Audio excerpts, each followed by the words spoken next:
Okay, so good afternoon.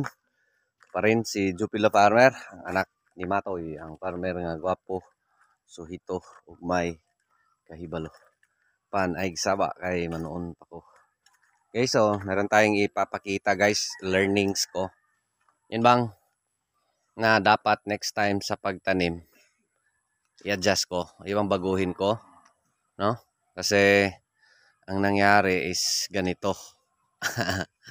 No, so mas maganda guys, doon dito sa dito sa spacing, no?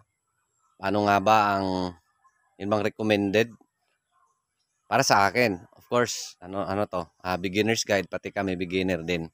No, so ano ba ang recommended na distansya sa pagtanim ng ampalaya?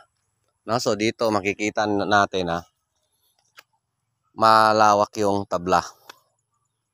No, so makikita nyo sa unahan na di pa malayo pa yung yun bang mga salingsing nila, yung mga talbos nila.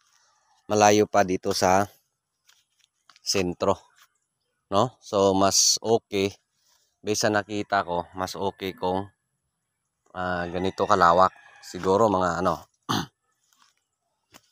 try natin maglakad from the mulch. So 1 meter, 2, 3, 4, 6, mga 6, 5, 6, no? So mga 6 meters away from the mulch. So siguro kung sa puno mismo mga 7 meters, no? Kasi based sa guys, based sa nakita natin sa ampalaya, pag magsubra ng kapal dun sa taas, so meron siyang impact talaga, no? Sa pagbunga.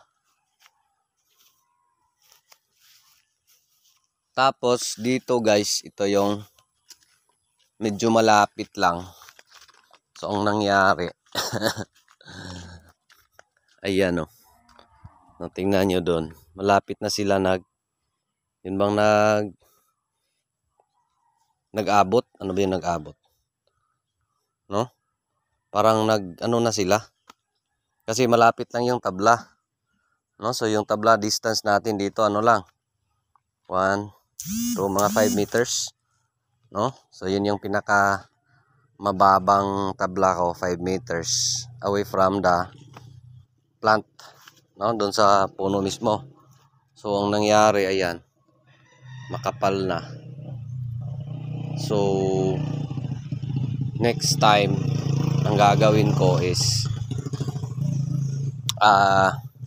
i-adjust ko na, no? So doon tayo sa doon ako sa mas malawak yung tabla, no? Siguro minimum na next time mga 7 meters, no, away from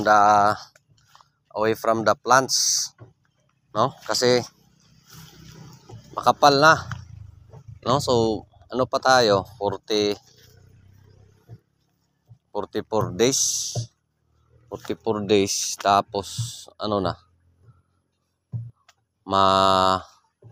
yun bang malapit na niya i-occupy yung building natin sa taas, no? Lalo na doon, no? Kasi yun nga, nang nagtanim tayo, lagay lang tayo ng lagay ng hindi ko nga alam, no? So yun bang paggawa ng bed, yung distansya ng tabla, no? So di natin na-anticipate. Kaya doon, tingnan nyo doon sa dong area, umakyat na sa guys, sa mga saging at lubi, no?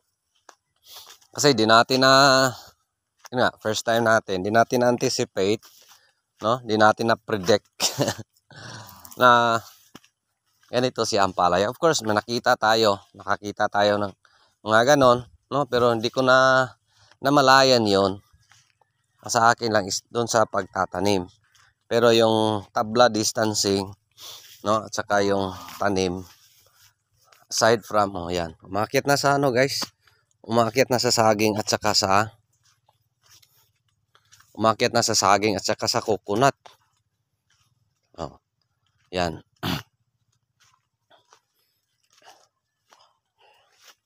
Oh. So, ang mangyari nito, doon na tayo sa coconut mang-harvest. Ayay, may tumatagilid na saging dito ah. Baka mahulog. No, so ito rin mga ano guys. Ito rin ng mga daming considerations. No, lalo dito sa area ko na may saging at lubi. No, so again, sa akin highly recommended ko. So next time na magtanim ako, ang gagawin ko, palawakin ko yung, dapat mas malawak yung tabla. No? So sa akin din, isa sa, aside from tabla, yung planting distance. No?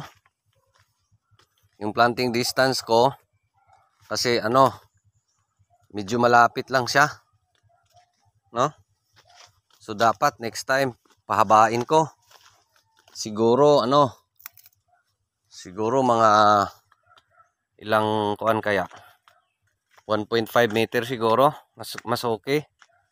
No? Sa akin ngayon pinaikli ko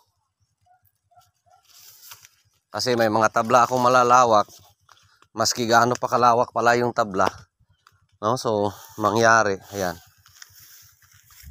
kaya nilang i-occupy. No? So yan o, kaya nilang i-occupy maski wala malawak, kasi mahaba talaga yung mga gaway-gaway nila guys, yung mga sanga ni ampalaya. No, so aside sa yun nga, tabla distancing ko, so highly recommended ko next time siguro 7 meters pinaka, yun yung pinaka standards ko next time.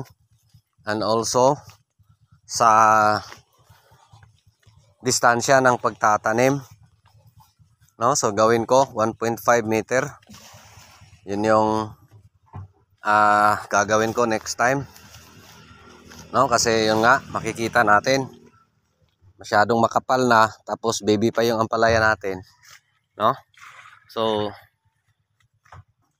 next time, adjust natin. No, so again, yun lang, beginner's guide, pati kami beginner din. No, so ano ang highly recommended ko na planting distance at saka tabla distance next time na magtanim ako.